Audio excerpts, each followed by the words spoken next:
Welcome to the BXG Podcast, the podcast where pop culture and nerd culture meet. You think it's just going to be barbecue sauce? Because if you actually read those books, it's just gobbledygook. I really think clothes should be mandatory. Speaking of Star Wars, Captain America. trailer reaction video.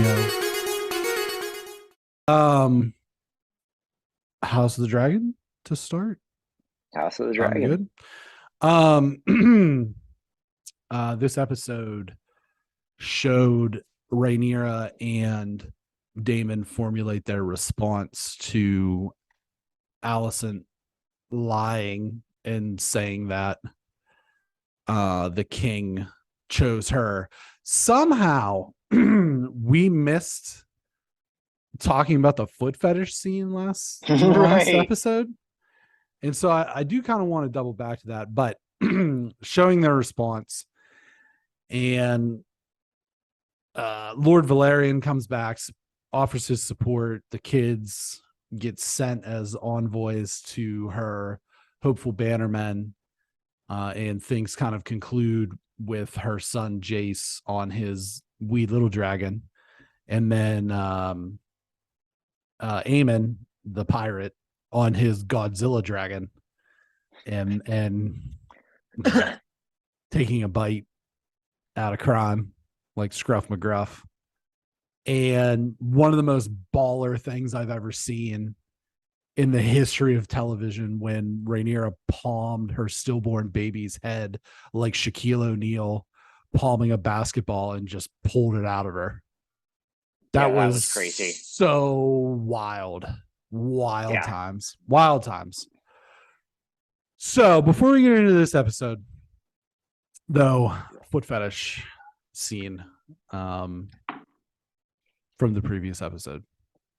So I'm not a foot person by any means. It's weird. Nor should you be. It freaks me out. And so that scene, I think maybe we forgot about because I intentionally tried to get it out of my brain. Sure.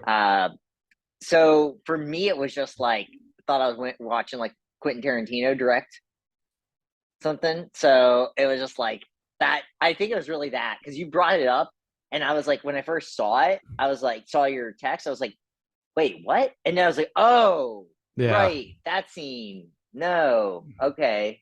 So I think that was my big thing, was I just didn't. No, it was a no for me, dog. Yeah, no for you. Yeah, no for me as well. It was just oh man,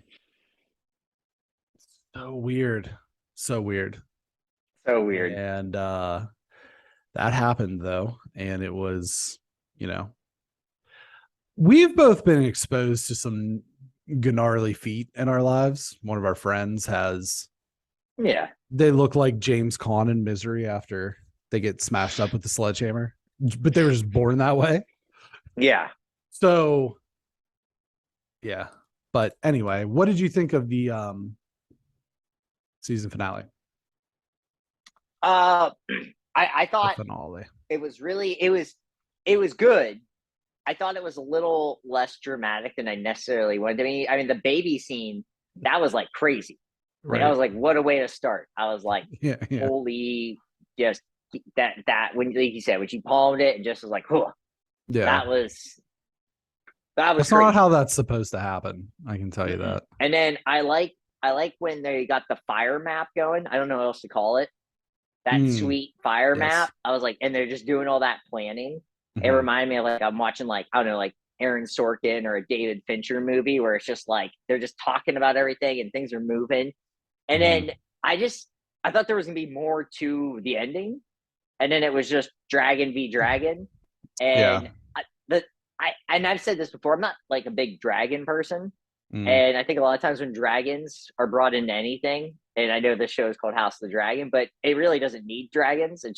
And so when the dragons got brought into it, it kind of made me angry, because the dialogue was so good, all this planning was so good, and it was just dragon through storm, okay, and then a single tear to end the episode. And I thought it was kind of anticlimactic, and I understand there's gonna be more of the show. It wasn't like it was Right, a series finale or anything. So you got to take it for what it's worth. But I definitely thought there would be more to it, I guess. And it felt like all this build up for like kind of a nothing. For me, a nothing final 10 minutes. I thought maybe like groups of people going at it, things like that. Something a little more exciting than the dragon thing, which I just wasn't super like I understand the importance of it. It just wasn't like as exciting as I wanted it to be. But I thought the whole rest of the episode was awesome. Like the planning, all that stuff was super cool.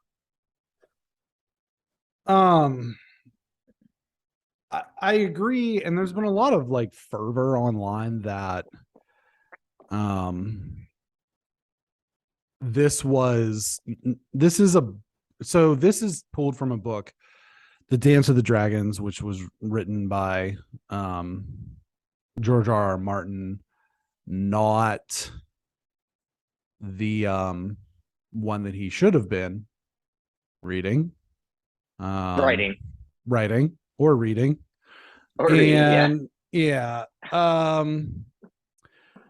This is not from the book how this started, and a lot of people are saying that they made a mistake by starting the Civil War basically via an accident, where he wasn't trying to kill the other prince. Aemon wasn't trying to kill the prince via having his Megazord dragon take a chomp out of the little one with the little prince on it. And so there's been a lot like online through like IGN and stuff like that, but I don't know. I hear what you're saying about it being kind of a dull ending or like an anticlimactic ending. I think I'm slightly inclined to disagree with you, just in the fact that this season put all the chess pieces on the board, and I don't think that they're one side putting the other into check in the final episode of this season would have felt earned. And so the way this season has been, and even the producers acknowledge that it was slow at times, and there was a lot of build up at times, and it wasn't as action heavy. But they have discussed already about season 2 will be more. There will be more blood. There will be more grisliness, basically. And I think that, I there'll be milkshakes. If you have a straw, I think that I think it capped it off in a way that leaves you wanting more, and I do think that is what you want out of a season 1 of a show like this. And I'm very interested to see where they pick up when it gets to season 2. Is there going to be some type of a small time jump, or is it going to be, this happened and we're right into the weeds of how we're going to react to this? So the episode as a whole doesn't really feel like a season finale per se, I guess. Right. Because it just leaves you wanting more. And I think that, the episode as a whole, like you said, the fire map, very cool. I think Lord Valerion coming basically back from the dead and pledging his side to Rhaenyra is a big deal. And just seeing like the interactions and how some people had their loyalties, and Sir Otto confronts them on the bridge again. And it very nearly turned violent, but seeing the steady hand of Rhaenyra as how she leads her house is really interesting. Like, especially juxtaposed with Cersei Lannister in the original series, and how she was just a manipulative, conniving bitch. And Rhaenyra is more understanding of, I have to protect the realm by not plunging it into war. And if we bring if we bring dragons to a sword fight, then the whole thing's gonna burn.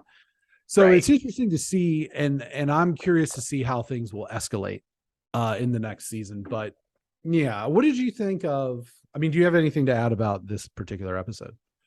No, I would say the only thing I would know if it's adding, I would say the thing that probably made it not as interesting to me is that a good television technique, though, is leaving you wanting more. Like I said, it's like I wanted that to be a fight, and it's like obviously it's building towards it. So when it ended, I was just like, oh, I wish there was a fight. So they did the correct thing to do in making television. It's just not what I necessarily wanted. So, yeah, sure. What did you think of season 1 as a whole? I thought it was actually better than I thought. I thought this is the biggest thing. I thought I was kind of over it. Honestly, with Game of Thrones, like those last few seasons weren't good, and all that crap. And I was like, do I really need this? And then it brought me back in. I will 100% say it brought me back in, even though it's like we know what happens. We also watched another show where we knew what happened, and they didn't know what they were doing. And this show did a much better job of like making you care. And so I thought they really executed well. And I think, as long as they can keep that path going, I don't see why that would stop with this. Yeah, it's just avoiding kind of the same mistakes as the original series, which is difficult because you're working from similar source material. But even like several of the actors recently, I don't know why people were putting a microphone in these particular people's face, but like Maisie Williams came out, who played Arya Stark, came out and said that it really tailed off towards the end and things like that. And I think everybody knows that like the last 2 seasons were pretty much not like no bueno. Right. I think the lesson to be learned there is proper pacing. Yeah. And I'm curious to see these are different producers, but I'm curious to see how well they learned that lesson and are able to apply it to their own story in this universe. I was not excited for this all. I mean, we did trailer reactions and we made fun of it. We made fun of it. It was, who wants this? Who's asking for this? Why aren't we done with Game of Thrones? This is fan fiction and all this stuff. And then from the jump, it's been high quality. There's been some slow moments. There was, the 4th episode was very weird and very incestual and things of that nature. But overall, I was very, very pleased, pleasantly surprised regarding the first season. And I'm very much looking forward to the second season. For me personally, it can't come quick enough, as opposed to another show that we just wrapped up last week, which the second season, if it never came, that would still be too quick. Yeah. Like, wait, hasn't come yet, because we'd be nervous that it would drop at some point. That would be the fear. Yeah. So any closing thoughts on? No, I think I agree with you. Like, I'm excited for what's to come. I am shocked that I'm excited. 10 weeks ago when this started, if you would have told me I would walk away like wanting to see season 2, I've been like, no, there's no chance.